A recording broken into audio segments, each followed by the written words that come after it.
rolling down the street, sipping Nando. Is that what? How does that? They have a song? Sipping and gin and juice.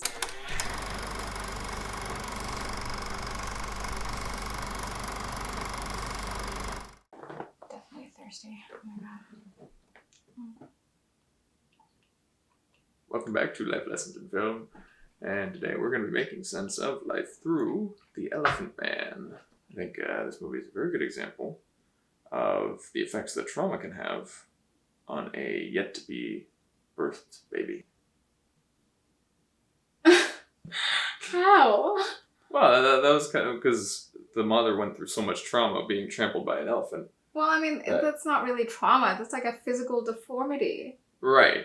For me personally, Yeah. I think the mom, what happened is that the mom, because they talked about the mom was in Africa or something, so given the era in which this is filmed, I'm imagining like this is like colonial era. So they were probably in Africa to, you know, like posted by the British Empire. Yeah. And so they were in a part of Africa where there were elephants, and then she got trampled on by an elephant, and that caused the deformity that this kid, because she was pregnant when this happened. Yeah. That's what they allude to in the movie. Right. Either the kid was going to die, or if the kid survived, they were going to be extremely deformed because the elephant was like stepping on them. Right. Already kind of like bending and breaking the baby's bones. Oh, yeah. I feel like that is what happened. The story follows, it's based on a true story. It follows this man who has physical deformities, which stem from his mom having a physical altercation, with an elephant. Yeah, got in a bit of a Donnybrook. With an angry elephant. Angry elephant. They had these circuses for freaks. They call them freak circuses. So little people, big people, tattooed people were also apparently freaks. Probably like even twins. Yeah, twins were also freaks. Even, like, I saw some twins. We saw some twins there. So identical twins. Really, it was pretty broad what they considered freak back then. But so the Elephant Man finds himself in a circus like that, and then is discovered by Dr. Treves, I think his name is, Anthony Hopkins' character. Eventually, after initially just asking to present him to kind of a conference for doctors, then he finds the Elephant Man in his care. And then it follows people starting to, learn more about the Elephant Man and the fact that he's actually intelligent, can speak, right? Yeah. As people discover this, the Elephant Man living there. And then you have this high society lady who's a member of this drama society in Britain. I don't remember what they call it, but she shows interest. And then because she's such a esteemed member of society and has a lot of influence, a lot more people are interested to know about this guy who she has basically, given the seal of approval. Yeah. And so all of a sudden, because of that, go ahead, people in higher society start consorting with the Elephant Man to the degree that they can, really. Yeah. Which is basically visiting him in this hospital where the doctor has given him room and board. Yeah. Then the main character, the doctor, has this crisis of feeling, which probably stemmed from the previous owner or, proprietor. The manager. The circus owner, accusing him of being basically the same in how they treat the Elephant Man. It's like, you also want to make money or attention or status off the Elephant Man. Are we that different? Mm-hmm. And the doctor starts to feel like he has a point. Yeah. And it's also, I was thinking at the end, near the end of the movie, when they finally they bring him back after he got captured again by the manager of the circus, and he finally gets to live one of his dreams, which is to see the theater. And at the end, the woman that has a lot of clout and a lot of social capital and influence, she dedicates the show to the Elephant Man, to John Merrick. He stands up, and the whole crowd gives him a standing ovation. And I do wonder if it's one of those things where it's meant to be kind of a nice thing. It's kind of one of the culminating happy moments for his life, where that's what allows him to then pass away peacefully and gives him that sense of completeness, and then he can finally get a good night's sleep. But I do wonder if it's one of those things where probably a lot of people just felt that pressure to like, I guess we're standing up for this guy now and give him an ovation, because most of the people that went to visit him were doing so just because that is what was done.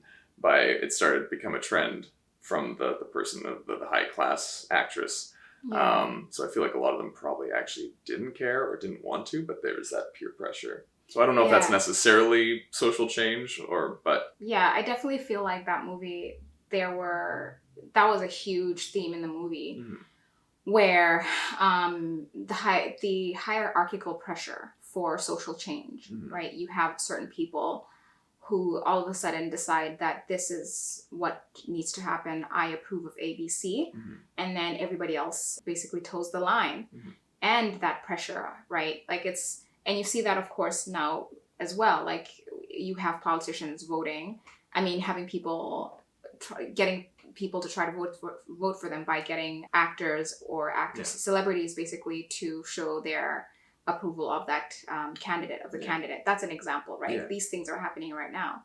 And you're right, like, is it actually a genuine thing? Because you have a lot of, for example, we have this term, social justice warrior, which, primarily is a positive term, but if you follow politics whatsoever, it was something that was co-opted by the alt-right. As a derogatory term. As a derogatory term for people who basically seem to support people in disadvantaged positions, but only do so for their own personal gain, personal clout, feeling like, I've done my part. I don't actually have to do anything. I just have to go and have my banner of I vote for whoever, or I support this, and then you're marching, and that's all you have to do, but you don't actually do the hard part, which at the end of the day, you don't really have to, because it doesn't affect you, whatever the cause may be.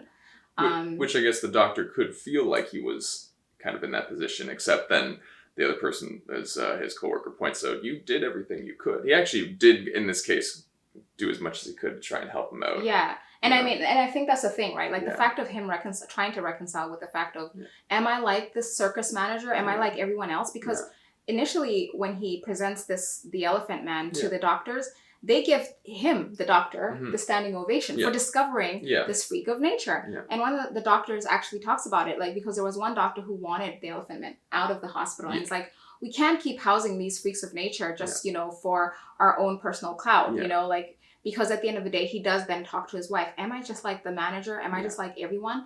Because after the elephant man, people only ever want to come to see me, to be treated by me. Yeah. And then, my names are in the papers now. I'm much more renowned doctor than I was before. Yeah. And which is something that the manager says, accuses him of before. Yeah.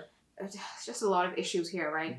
Because at the end of the day, I think the doctor got to know this man and learned about what an intelligent person he is. And really just that he was a human being. And there's something to be said about that, really. I think that for the most part, I would say him and the wife were the kindest to the doctor, and I mean to the elephant, to John Merrick, and were the most genuine. With the other people, the higher society people, it did still feel like a circus, but snobbier. Yeah. They were kind exclusive, circus. Yeah, it was the thing that they could still kind of boast on their social status resume as something that they did because it is seen as trendy, even though they probably don't even understand why. It's like this one Vice video where they end up making up this restaurant and doing all these things, where writing fake reviews, and they end up convincing, all these people on the internet that it's the most sought after, new restaurant in the country. Yeah. And it's all made up. There is no restaurant. Eventually, there's so much pressure for people to eat at this place that they actually end up allowing people in, and they're eating microwave, gross, cheap food. Because and then there's all these people that are really trying to hold back. They're kind of, because they've certainly eaten better food than this, but they have this double think of believing that this is the greatest place to ever be, and I should be enjoying myself and wanting to boast about this to my friends. But this is horrible. This is just someone's backyard where they just made, microwavable lasagna. So I think that's a similar thing with some of these people that were having dinner or tea with John Merrick. Yeah, because I guess this is what you do now, but I don't understand. I don't understand why this is what you do if you're in the well-to-do. But yeah, I mean, I think we can all relate to, or at least I identify with this movie in that way, because you do have a lot of trends and and in the world of social media, it's just kind of like they just blow up really quickly. And then you find yourself doing things that you wouldn't necessarily ever be interested to do, but because they're trendy, you want to jump on, like the bandwagon basically, and get yourself involved in that. And you don't necessarily even try to understand.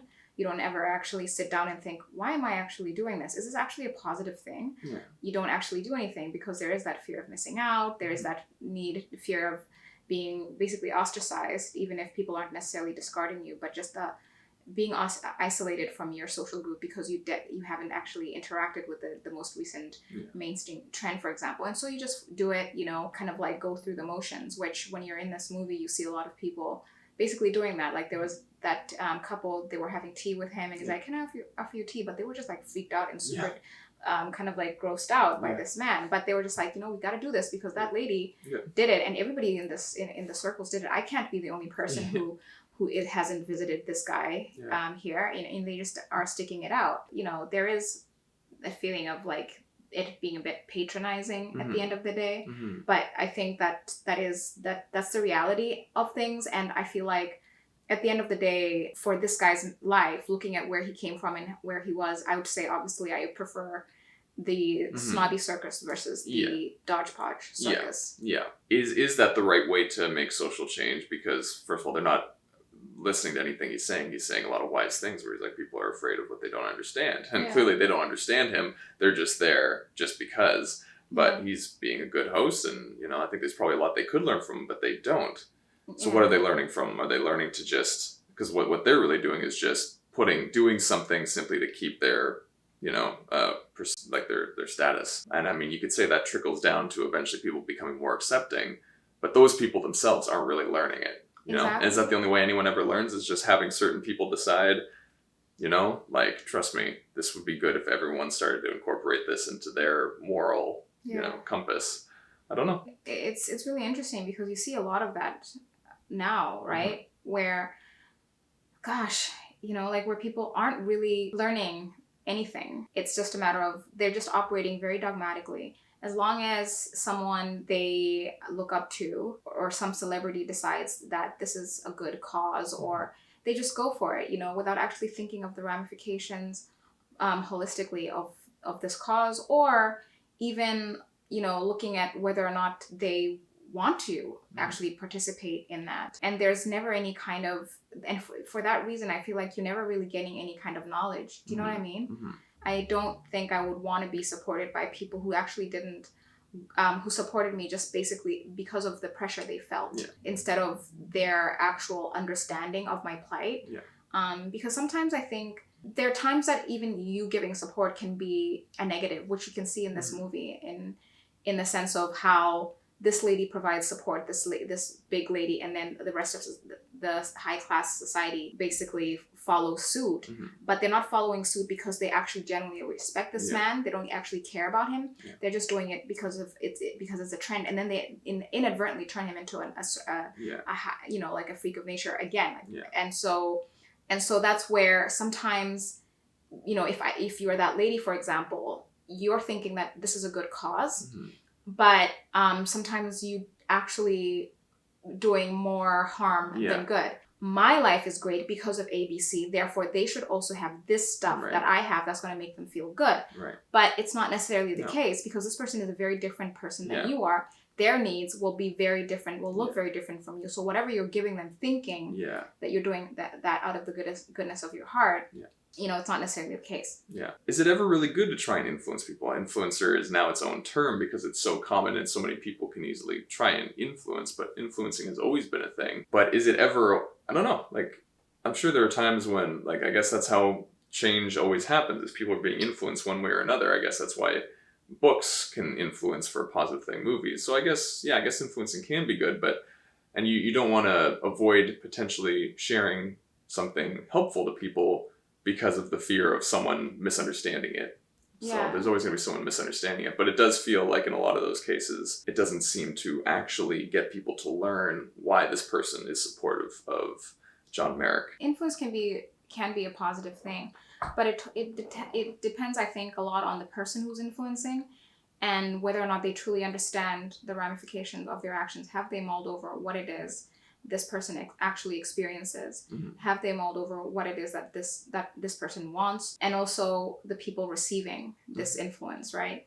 Because I can be influenced by people, but I will always kind of filter everything through my personal lens. Yeah. But if you're someone who doesn't filter information that you receive or influence that you receive from other people, then that becomes really problematic, because that's when you're acting dogmatically.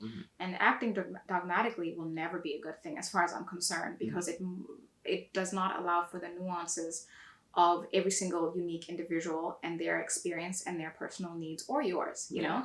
And it doesn't allow for like an understanding of context every single time you're interacting with a situation or people, because you are just basically applying a certain rule, or you're applying a certain trend without adjusting it to the different context of the person, situation, place, thing you're applying it to at that specific time, which is problematic because one size does not fit all. For example, it's so hard to talk about this movie because every single example that I'm thinking of, it's very political or social justice oriented. Right. And right now it's so hard to even talk about, you know, these issues without people getting very offended. I think that's because everything that people share or opinions are much more accessible now. Yeah. So there have always been those people that, and I'd say it's not even maybe so much that people will filter it in a dogmatic way. It's just that is their filter.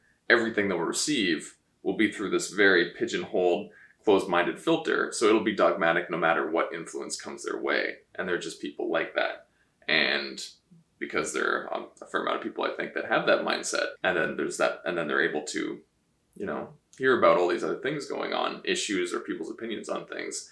That's where it just seems like there's so much dogmatic hatred or argument thrown around everywhere. An example, I was just minding my own business, you know. Strolling downtown. Yeah. Rolling down the street. Sipping Nando. Is that what, how does that... They have a song? Sipping gin and juice. I don't know. I'm probably butchering the song, but I was just, you know, taking a walk, and this person comes to me, a person of European descent, and she stops me, looks at me and says to me, "You are beautiful." And I'm like, "You're beautiful too." You know, I'm like in a good mood. And she looks so upset with me, you know, like kind of like, what the heck? And I was like, why isn't she, you know, she paid me a compliment, you know, and I was like, well, let me uplift her day too. Yeah. You're beautiful too. Yeah. I like to compliment people back when they compliment me. Yeah, and also she actually was really pretty, I thought, you know, and but then she did not receive that positively, and so then I was just reflecting, what was that? You know what I mean? And then I just started, and here again, obviously this may be an assumption at the end of the day, because I never actually had a discussion with this person. So disclaimer. Assumption warning. This is an assumption warning, right? But then because I am I'm overly analytical, and I started thinking about it from that like social political lens of how I'm a female with a certain skin tone and who goes through certain things in life. And I was also wearing a head wrap, which a lot of the times I found that people think that I'm Muslim, which when I'm wearing head wraps, which isn't. Black people also wear head wraps because we think they look really cute. And sometimes it just complements the outfit. Or we do it because, you know, you just don't want to spend like hours on your hair sometimes, because our hair can take a long time to do. And you just, you know, throw a head wrap on and quick and done, right? But I have found that not a lot of people are aware of this, and sometimes they think that I am Muslim, which is fine, right? But like here, this girl is seeing me and she's thinking, women, okay, check. Black woman, check. Muslim, oh my God, we need to uplift her day. Girl, you're beautiful. Yeah. Right? This is the stuff that I'm thinking. And the only reason I think that is because she was very shocked and did not seem very pleased when I said that to her too. And so I was like, what does this mean? Yeah. Is this her thinking I'm so downtrodden because of my personal existence, so she feels the need to uplift me? She feels, you know, that, well, I'm coming from a privileged position, so in my life I don't have any issues. Nobody's like looking at me and thinking, you know, whatever. and judging me or treating me negatively, Yeah. but she's going through all this stuff for sure. Yeah. So most likely something bad happened already because she's, you know, a Muslim, she's Black, and she's a woman. And so let me uplift her. You know what I mean?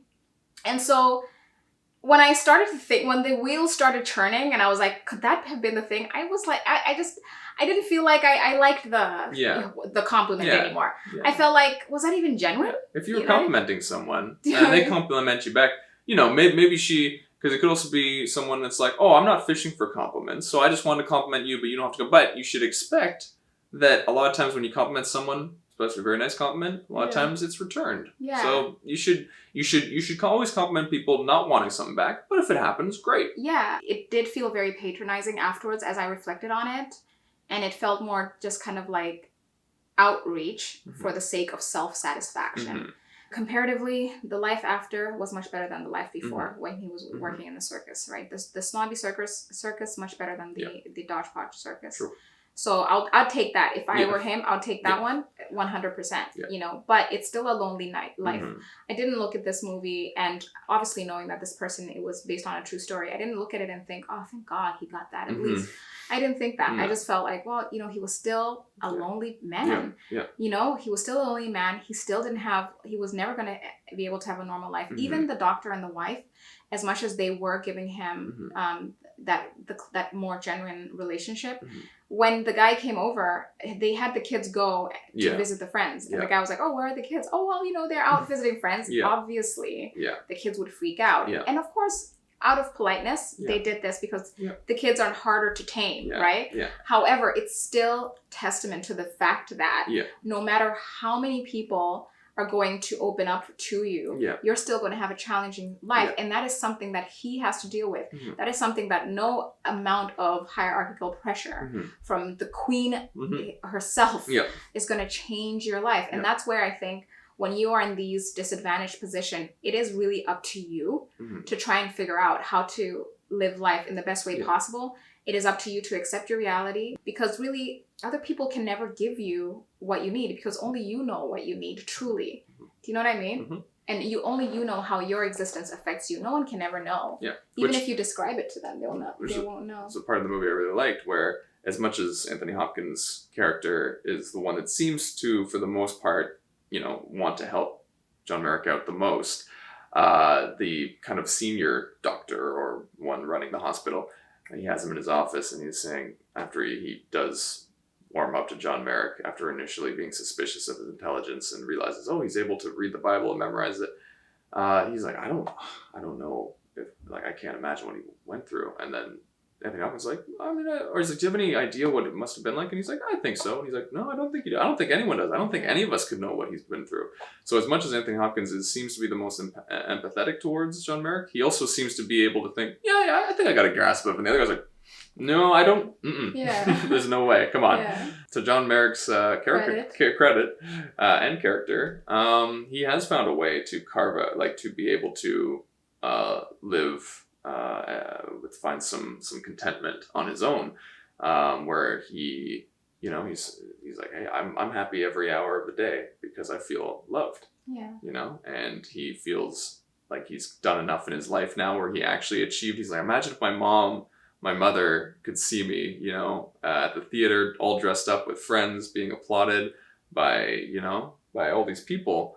And then he completed this craft cathedral that he was creating out of his imagination mostly. And he's like, you know what? I think I've done way more than I ever imagined myself accomplishing. So then he was able to find inner peace. And he was able to find inner peace. If he's able to find inner peace, you know, like that's a beautiful accomplishment. I wonder how the movie, because obviously it's based on a true story. I wonder how it played out. In reality. Yeah, I don't know. But yeah, that's about it. That's all I have to say. Yeah, me too. All right. Well, if you saw the movie, comment down below and please share your thoughts and our thoughts. Yeah. And until next time, that's a wrap.